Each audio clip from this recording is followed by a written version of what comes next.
I know everybody told you, oh, God is dead in the 80s and 90s and even 70s. God is dead. Then 2000, God is dead. That's a bunch of malarkey. God lives inside of y'all. God's alive and well. God, really, that the whole world's been like that for 50, 70 years, something like that. Prayer, God. You know, I went to LA in the mid 90s and started beating LA over the head with a stick about prayer. And it was corny back then. God is supposed to be dead, and it's corny. And I was corny. I was Mr. Cornball from the South. Asked me if I gave a damn.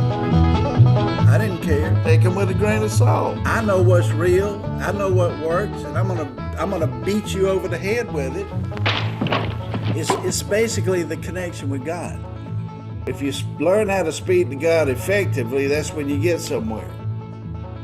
If you go up there raising Cain with God and all that kind of stuff, you ain't gonna do too good.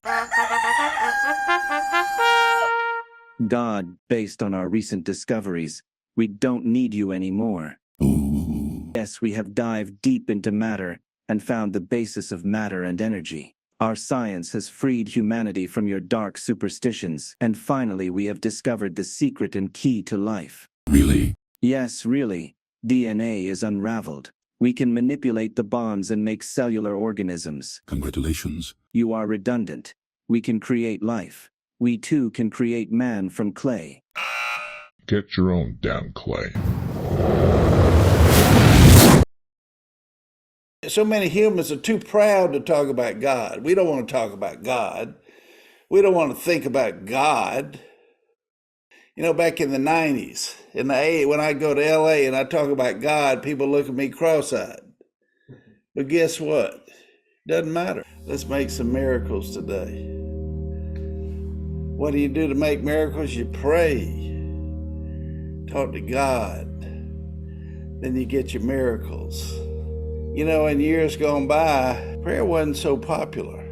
I've been working on popularizing prayer for 40, 50 years. And you popularize it by not caring what people think, say, or do about it. You just demonstrate how good it works. And that shuts them up. And they say, well, maybe I better learn about that. Maybe it'll help me. And that's how you get somewhere in life. You start talking to God, and then you start getting somewhere. If you don't talk to God, you ain't gonna do too good because it's all about you. You leading the way. That's not enough. My prayers are just a few words put together to dissolve negative realities. That's all it is. It's not some kind of a pious, religious, begging God for anything. It's a very precise wording that produces a physical phenomenon, which releases negativity that's making everybody sick, killing people. But also, when you understand how to put these words together, you can affect the weather, you can affect the earth, you can affect tidal waves, hurricanes, tornadoes, earthquakes, all that stuff. Because we're a part of creation. We're all in this together.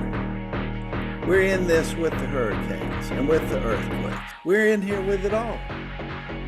The more you love the trees and the wind and the birds and the flowers and the earth, the creations and the visible and the invisible, the better your life will become. Nobody's ever told us or taught us or showed us that we're a part of this whole big ball of reality on planet Earth, in our solar system, in the Milky Way galaxy, and in our universe. When you're talking to the greatest power in all universes and all creation, it ain't a corny thing. It's a really good thing. We can benefit a lot from it.